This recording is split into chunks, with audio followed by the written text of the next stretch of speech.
오늘이 성탄주일입니다. 수요일이 성탄절이고요. 성탄절 오전 예배 1부, 2부 드리게 돼서 저녁은 가족과 함께 보내라고 그랬습니다. 그렇게 하시고 착오 없으시길 바라고요. 오늘 성탄주일에 본문의 말씀 우리가 너무 잘 아는 말씀이죠. 예수님이 탄생하실 때에 베들레헴 주변의 목자들에게 천사들이 아기 예수의 탄생 소식을 전하는 그런 장면입니다. 갑자기 천사들이 나타나더니 거기에 하나님의 영광이 확 비치니까 목자들이 두려워 떨고 있습니다. 두려워 떨고 있는 목자들에게 천사들이 메시아의 탄생 소식을 전하고 있는 그런 장면이 본문의 말씀의 내용입니다. 저는 오늘 성탄주일에 본문의 말씀을 가지고 천사들이 전한 메시아의 탄생 소식 이런 제목을 잡았는데요. 천사들이 전한 메시아의 탄생 소식의 첫째는 큰 기쁨의 소식이라고 그랬습니다. 오늘 본문 10절에 보니까 천사가 이르되 무서워하지 말라. 보라, 내가 온 백성에게 미칠 큰 기쁨의 좋은 소식을 너희에게 전하노라. 이렇게 말씀하고 있죠. 여기 좋은 소식이라고 하는 원문은 유앙겔리즘마이라는 단어를 썼는데요. 글자 그대로 좋은 소식, 기쁜 소식이라는 뜻입니다. 특히 이 단어는 하나님 나라의 도래를 표현할 때 많이 사용했습니다. 이 천사들이 전하는 이 기쁜 소식이라고 하는 것은 이 세상에 출세하고 성공하는 그런 기쁜 소식이 아니라 하나님 나라의 도래에 대한 소식. 예수님께서도 이 땅에 오셔서 처음 설명하시면서 이렇게 말씀하셨어요. 회개하라, 천국이 가까웠느니라. 우리 주님은 이 땅에 하나님 나라 천국을 주시기 위해서 오신 줄로 믿습니다. 오늘 천사들이 목자들에게 메시아의 탄생 소식을 전하면서 온 백성에게 맺힌 큰 기쁨의 소식이다. 예수의 탄생 소식은 몇몇 사람에게 전한 큰 기쁜 소식이 아니라 온 백성에게 미칠 큰 기쁜 소식이다.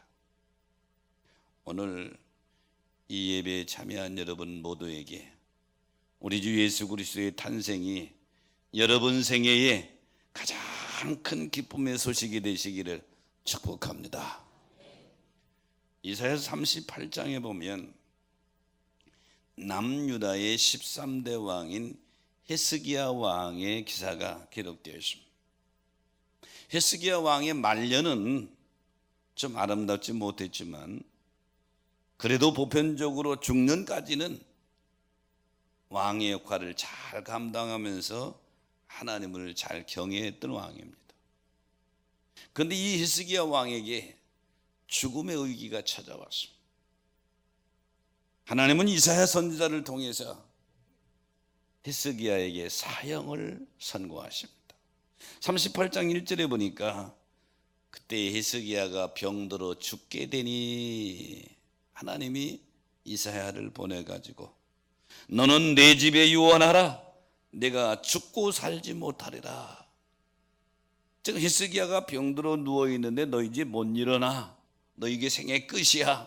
그러니까 너는 내 집 가족 자녀들에게 유언하라.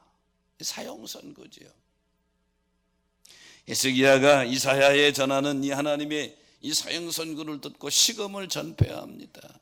그리고 골방에 들어가서 하나님을 의지하고 얼굴을 벽을 향해 듣고 통곡하며 간절히 기도합니다.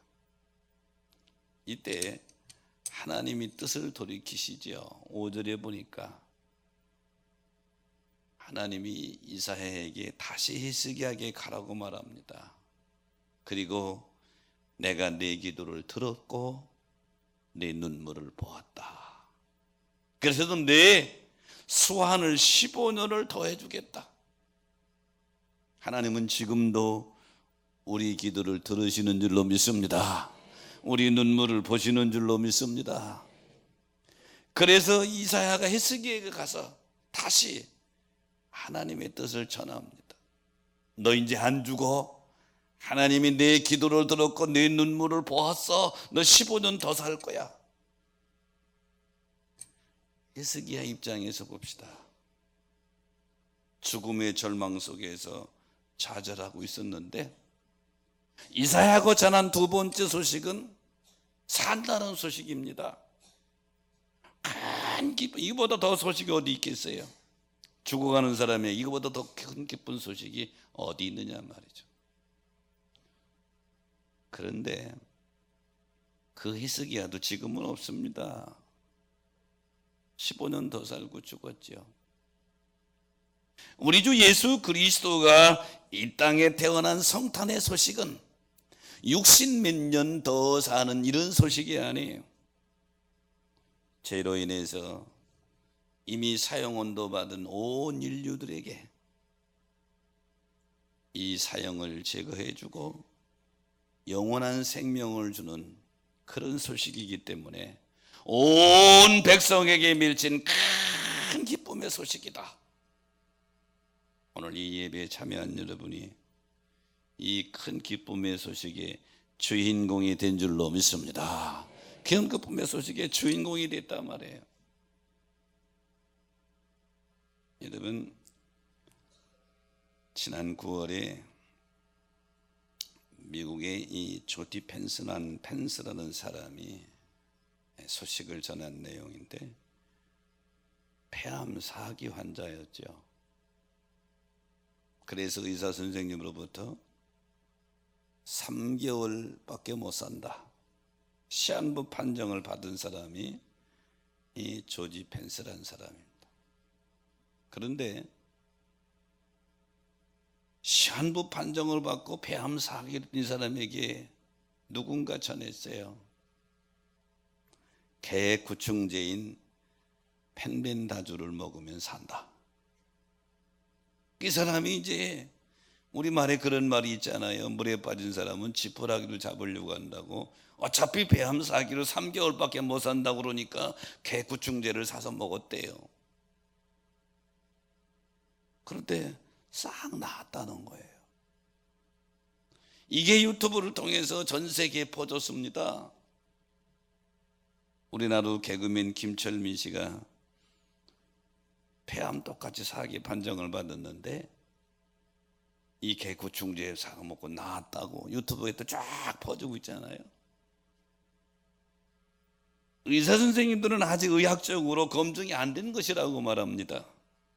아니라고 말하는데 나았다는데 뭐 나았다고 막 서로가 그러니까 이 폐암에 걸린 분들이 그걸 잡는 거예요.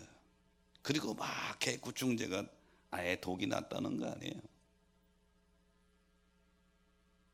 여러분, 암병으로 죽어가고 시한부 인생을 살고 있는 사람에게 이거 먹으면 낫는다는 소식이 큰 기쁜 소식이죠. 그리고 그 약을 구해서 먹을 거 아니에요. 그런데 그 약을 먹어도 임시적으로 나을 수는 있지만 모든 인간은 죽습니다.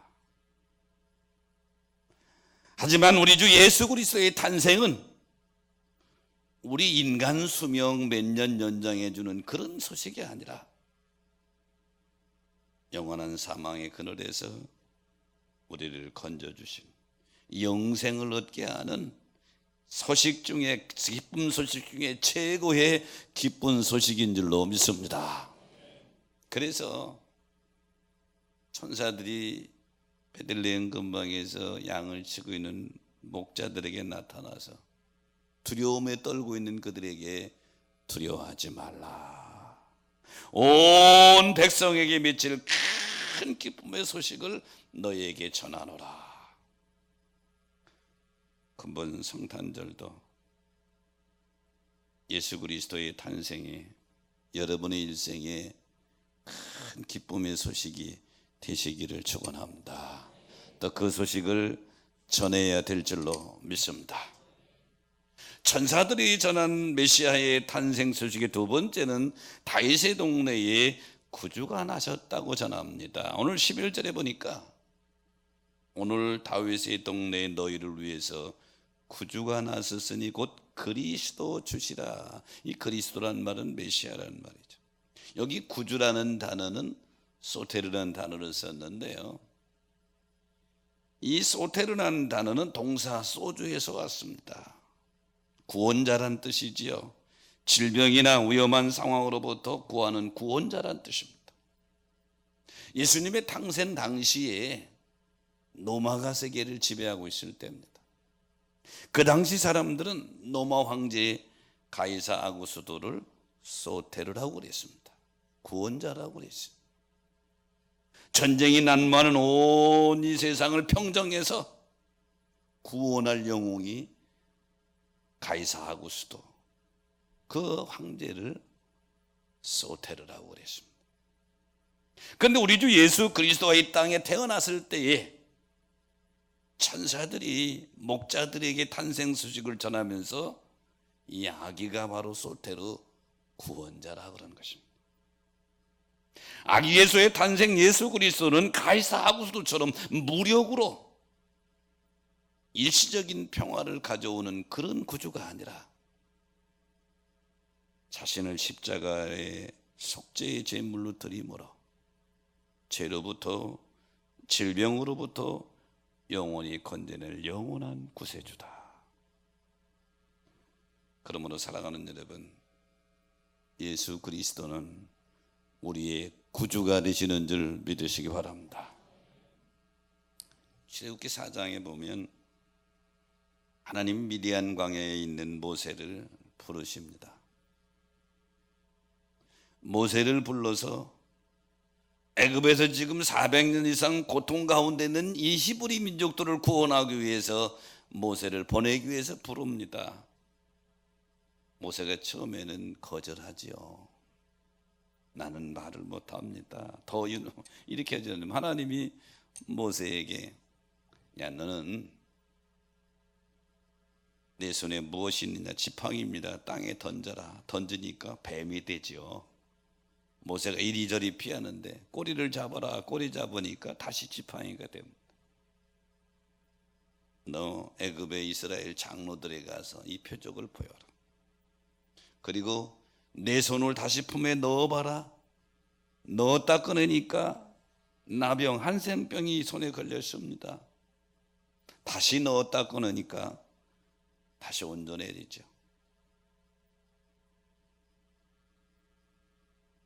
출애굽기 4장에 보니까 모세가 이스라엘 장로들에게 갑니다. 하나님이 나를 보냈다. 하나님이 우리 히브리 민족을 애굽의 노예 상태에서 이제 구원해 주신다고 그런다. 그리고 그 기사와 이적을 행하니까 그때서야 장로들이 모세를 인정하죠. 아, 하나님이 우리 민족을 구원하시려고 모세라고 하는 지도자를 보냈구나. 그래서 모세를 자기 백성의 구원하는 구원자로, 지도자로 받아들입니다. 죄와 죽음의 노예에서 지금 그가 어려운 엄청난 생활하고 있는 그들을 구원을 실현시킬 사람으로 모세를 보낸 거죠. 하지만 예수 그리스도는 그 차원을 더 벗어나서 온 인류의 사망의 늪에서 구원하기 위해서 보낸 구주가 나셨다고 오늘 천사가 전해주는 줄 믿으시기 바랍니다. 로마를 여행하다 보면 대부분 여행자들이 카타콤을 방문합니다. 카타콤은요, 그 당시에 지하 무덤입니다. 사람이 죽으면 가서 묻는 무덤이에요. 근데 저 카타콤이 왜 유명해졌느냐? 로마에서 기독교를 박해하니까 기독교인들이 살기 위해서 지하 무덤으로 들어가 숨어 사는 것입니다. 이것이 천여 년 동안 계속되다 보니까 이 카다콤이 기독교인들의 집이 돼버린 거예요. 거기서 태어나고 거기서 자라고 거기서 살고 무덤 속에서 기독교인들이 사는 것입니다. 안토니오 보시오라고 하는 사람이 카다콤을 연구하기 시작하고 발견하기 시작합니다. 이 보시오의 노력으로 지금은 로마에 가면 카다콤이 지하 무덤이 하나의 유명한 관광지가 됐어요. 저도 여기를 들어가 봤는데요, 카다콤이 이 지하 무덤 길이가 얼마나 되느냐, 이 보시오에 의하면 500km가 넘는다고 그럽니다. 서울서 부산이 400몇 킬로니까 500km가 넘으면 가히 상상이 되십니까? 지하 무덤의 길이가. 그래서 이 카다콤을 관광하기 위해서는 반드시 지켜야 될 것이 있는데 가이드만 의지하라 그럽니다. 저도 카다콤을 관광하기 들어가는데 얼마나 겁을 주는지 몰라요. 가이드가 깃발을 들고 요 깃발을 잊어버리면 여러분 못 나갑니다. 못 나갑니다. 그래서 거기를 관광하는 관광객들은 가이드만 졸졸졸 따라다닙니다. 왜? 너무 엉키성키 얽혀 있어가지고 잘못 들어가면 어디가 길인지 몰라요. 실제로 가이드를 놓쳐서 아직도 못 나온 사람, 최근에 제일 최근인 것이 4년 전에 일본 관광객 부부가 아직도 들어가서 못 나왔대요. 실제 있는 일이죠. 카다콤을 관광하기 위해서는 좋은 가이드를 만나는 것이 필수적인 것입니다. 내가 카다콤을 상상하면 그런 생각을 했어요. 이 땅에 우리들의 삶은 카다콤의 미로와 같다. 어디로 가야 나가는 길이고 어디로 가야 사는 길이고 이 길이 어느 길이신지 몰라요. 어느 정도 모르느냐, 우리는 내일 일도 몰라요. 예측은 하지만 내일 일도 몰라요. 요즘에 남북 문제가 북미 문제로 인해서 전쟁의 해오류 바람이 칠 것이다 막 매스컴이 칩니다. 몰라요. 우리는 내일 몰라요. 터질런지 안 터질는지 몰라요. 다만 한 가지 믿는 것은 우리 주 예수 그리스도가 우리의 주님이시고 지금까지 우리 민족과 나라를 지켜주신 하나님이 지금도 붙들고 있는 줄로 믿습니다. 이거 하나만 믿는 것이 내일을 몰라요. 이 카다콤의 미로와 같은 이런 인생길 우리가 살아가는데, 우리가 이 카다콤의 미로와 같은 인생길에 승리하는 비결은 뭐냐? 우리를 저 예배해 놓으신 영원한 천국으로 인도하는 가이드를 하나님이 보냈는데 그분이 메시아이시다. 그러므로 사랑하는 여러분, 여러분의 영생의 메시아 되신 예수 그리스도를 따라서 믿음의 선한 싸움에 승리하시기를 축원합니다. 천사가 전한 메시아의 탄생 수식, 그러므로 두 번째는 구주라고 전했습니다. 이 아기 예수가 탄생했는데 이분이 바로 구주시다. 예수 그리스도가 여러분의 영원한 구주가 되시기를 축원합니다. 우리는 가끔 그리스도 예수 안에서, 예수 그리스도 안에서 바울 사도의 신앙을 늘 마음속에 기억합니다. 물론 믿음 생활은 예수 그리스도 안에 있는 것이고 그리스도 예수 안에 있는 것입니다. 그러나 이 표현을 조금 더 바꿔 표현한다면, 여러분이 예수 안에 있는 것은 또 다른 의미에서는 예수님이 여러분 안에서 주인 되시는 것인 줄 믿으시기 바랍니다. 예수님이 여러분 안에서, 내 안에서 주인이 되신다. 내 마음과 생각을 지배하기를 원하시고 내 삶을 인도하시고 주장하시길 원하시는 주님이시다. 그래서 바울이 고린도교에 편지하면 이런 표현을 쓰지요. 고린도전서 3장 16절 이하에 보면, 너희가 하나님의 성전인 것과 하나님의 성령이 너희 안에 거하시는 것을 알지 못하느냐. 하나님의 성령, 여러분 안에 거하시는 줄 믿으시면 아멘. 우리 내 안에 거하소서 내 마음 전체를 주장하시기를 원하신다. 그럼 뭐가 성령 충만이냐? 내 안에 거하신 성령님이 내 마음을 온전히 통제하고 있을 때 성령 충만이에요. 천사가 전한 메시아의 탄생 소식의 두 번째는 이 베들레헴에 태어난 아기 예수는 너희 구주시니라 그런 것이죠. 성탄절에 예수 그리스도가 여러분의 구주가 되시기를 주의 이름으로 축원합니다. 천사들이 전한 메시아의 탄생 소식의 세 번째는 하나님께는 영광이요 땅에서는 사람들에게 평화라고 그랬습니다. 본문 14절에 보니까 지극히 높은 곳에서는 하나님께 영광이요 땅에서는 하나님이 기뻐하신 사람들 중에 평화로다 그랬어요. 여기 비교를 해놨죠. 하늘과 땅, 하나님과 사람, 영광과 평화.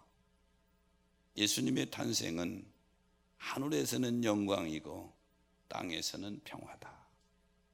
평화라는 단어 샬롬이라는 것인데요, 이 샬롬의 평화는 하나님과의 막힘이 없는 조화로운 상태, 또 이웃과의 막힘이 없는 조화로운 상태, 이것을 샬롬이라고 말합니다. 예수님이 이 땅에 아기 예수로 오셨을 때 당시 로마는 많은 지역을 정복했습니다. 그리고 그들은 그것을 노마의 평화라 그랬습니다. 팍스 노마나, 그래서 노마의 평화다. 노마 황제가 세계 전체를 평화롭게 전쟁을 잠식시키고 평화를 유지했다. 그래서 팍스 노마나 그랬어요. 노마의 평화. 그런데 노마의 평화는 무력으로 이루어진 일시적인 평화, 두려움의 평화지만 우리 예수 그리스도가 주는 평화는 무력으로 이루어진 평화가 아니라 예수님의 죽음으로 인해서 죄의 문제를 해결함으로 이루는 완전한 평화, 기쁨의 평화인 줄로 믿습니다. 그러므로 천사들이 전한 메시아의 탄생 소식은 하늘에서는 영광이고 땅에서는 평화다. 여러분에게 예수 그리스도가 평화의 왕이 되시기를 축복합니다. 예수님은 평화의 왕이시죠. 이사야서 52장 53장에 별명을 붙이기를 고난받는 종의 노래다 그랬어요. 메시아의 이 땅의 초림에 대한 예언이 거기에 담겨 있습니다. 이사야서 53장 5절에 보니까 그가 찔림은 우리의 허물 때문이요 그가 상함은 우리의 죄악 때문이라. 그가 징계를 받음으로 우리는 평화를 누리고 그가 채찍에 맞음으로 우리는 나음을 받는도다. 이 땅에 오시는 메시아가 이런 역할을 할 것이다. 우리 허물로 인해서 찔리시고 우리 죄악으로 인해서 상하시고 그리스도가 징계를 받음으로 우리가 평화를 누리고 회복된다는 이 예언은 예수님의 탄생하기 수백 년 전에 이미 이사야 선지자를 통해서 예언한 것이죠. 그 예언된 메시아가 이 땅에 왔는데 그는 바로 평화의 왕으로 우리에게 오셨다 그런 얘기죠. 그러므로 사랑하는 여러분, 예수 믿으면 제일 먼저 우리에게 오는 유익이 뭔 줄 알아요? 마음의 평안입니다. 마음의 기쁨입니다. 그러므로 내가 내 신앙을 점검하는 방법 중에 하나가 내가 지금 마음이 평안하냐?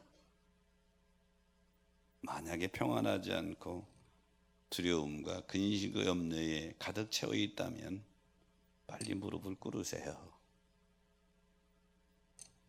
왜 마음이 평안하냐? 예수님은 평화의 왕으로 오셔서 내 마음속에 내 전체를 다스리게 될 때 환경을 초월한 평안이 있는 거예요. 그래서 성경은 이렇게 말하는 겁니다. 항상 기뻐하라. 어떻게 항상 기뻐할 수 있어요? 내가 내 마음의 주인, 내 인생의 주인일 때는 그건 불가능한 것입니다.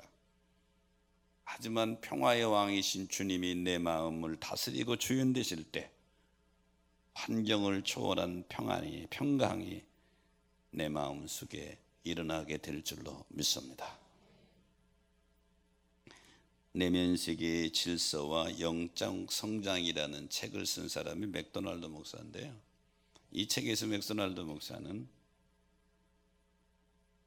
미국 병원에 있는 한 나이지리아 여성 의사와 대화한 내용을 소개했습니다. 이 나이지리아 출신의 여성 의사는 이름이 엄청 길어요. 그래서 이름을 부를 수가 없는 거예요. 이름이 길어서. 그래서 하루는 맥도날드 목사가 묻습니다. 당신 이름이 너무 길은데 왜 이렇게 이름이 길으냐? 그때 이 여성 의사가 자기 이름의 뜻을 알려줍니다. 내 이름의 뜻은 분노를 사라지게 한 아이라는 뜻입니다. 분노를 사라지게 한 아이? 저도 아들, 딸 이름 짓고 손자 이름도 졌습니다마는 이런 뜻의 이름은 안 짓는다면 분노를 사라지게 한 아이. 그러면서 자기 엄마 아빠가 자기 이름을 지은 배경을 맥도날드 목사에게 설명해 주는 거예요. 우리 엄마 아빠는 처녀 총각일 때 너무 둘이 사랑했습니다. 근데 할아버지 할머니가 결혼을 반대해서 결혼할 수가 없었는데 그래도 부모님의 반대를 무릅쓰고 둘이 결혼했습니다. 결과 가문에서 쫓겨났습니다. 몇 년 동안 가족으로부터 환영받지 못하고 추방됐습니다. 그러는 사이에 제가 태어났지요. 근데 할아버지 할머니가 내가 태어나고 나를 품에 안고 나서 우리 엄마 아빠를 용서했습니다. 그래서 우리 엄마 아빠가 내 이름을 지키를 분노를 사라지게 한 아이라고 졌습니다. 할아버지 할머니 분노를 사라지게 했다고 해서 그 이름을 그렇게 줬습니다. 사실 저도 할아버지가 되고 나니까 할아버지 가서 내가 한번 손자를 안아봤거든요. 아들, 딸 안는 거하고 기분이 완전히 달라요. 뭐든지 다 이해되고 뭐든지 다 용서될 수 있는 게 그거예요. 손녀를 안고 나서. 맥도날드 목사가 이 나이지리아 여성 이름의 뜻을 설명 듣고 나서는 무릎을 탁 쳤고, 이 땅에 메시아인 예수 그리스도가 오신 목적과 똑같구나.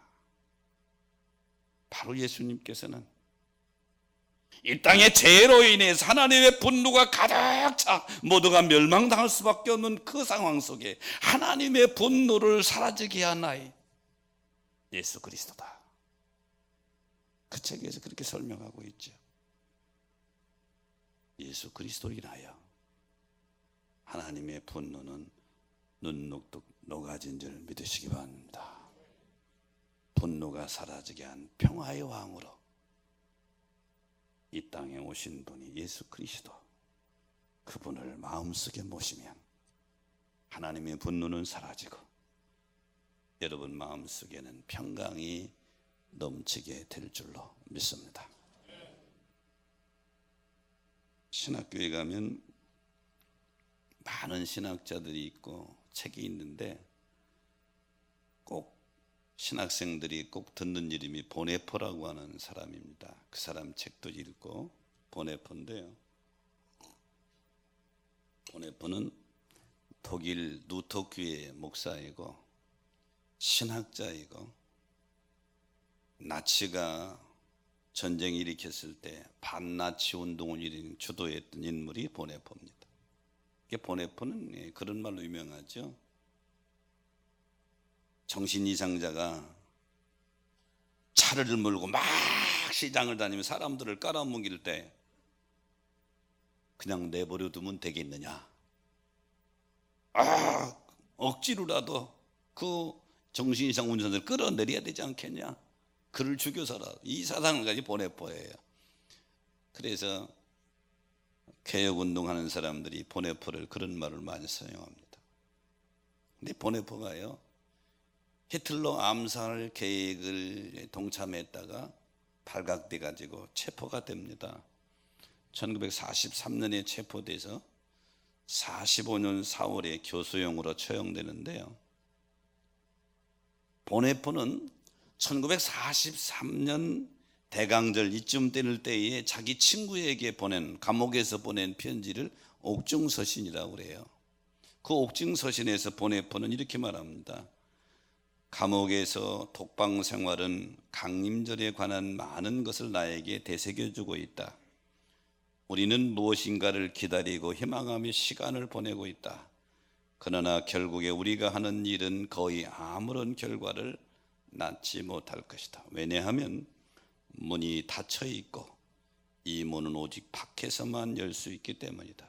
감옥에서 많은 희망을 가지고 있지만 내가 하는 건 아무것도 없다. 왜? 감옥 문은 닫혀 있고 이 문은 밖에서만 열 수 있다.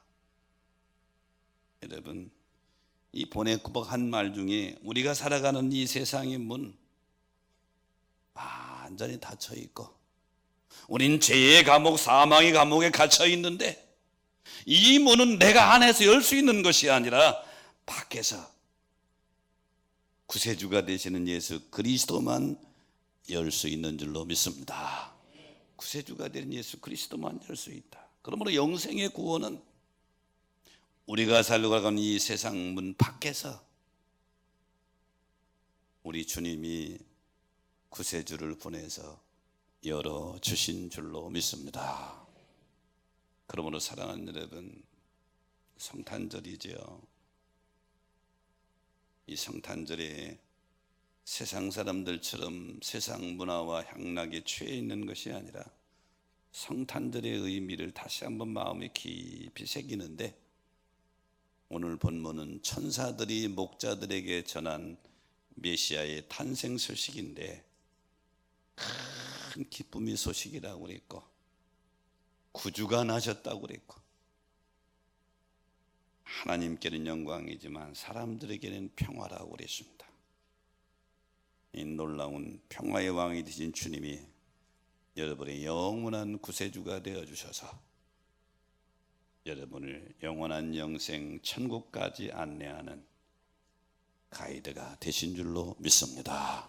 그분을 찬양하는 경배하는 성탄절이 되시기를 주의 이름으로 축원합니다.